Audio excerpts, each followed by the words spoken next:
general principle is to declare it, provided it's declared.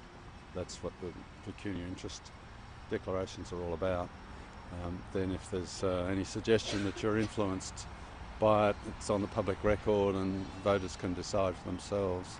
I must admit I haven't accepted, or haven't even been offered, but I wouldn't accept any trips of that kind. But if I did,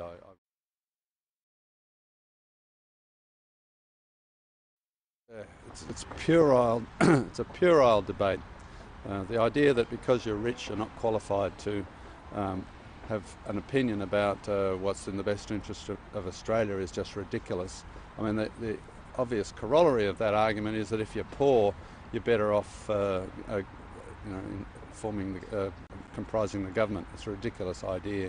Your personal success in life has got nothing to do with your ability to make good judgments for the country. Unless there's new generating capacity introduced somehow, and it can't be renewable because it has to be dispatchable, high reliability, unless there's a new source of baseload power introduced into our economy in the next few years, our power prices will go up, not down. So I can understand the objections of those in the Liberal party room saying the NEG is not going to solve the problem. It may stop prices going up, at least for a time, but ultimately we just need more generating capacity, and it has to be baseload. So the only options for baseload are coal, gas or nuclear. We have this phobia about nuclear, but nuclear could do it as well. And for those people who think that emissions, carbon dioxide emissions are a big deal, nuclear ought to be on the agenda.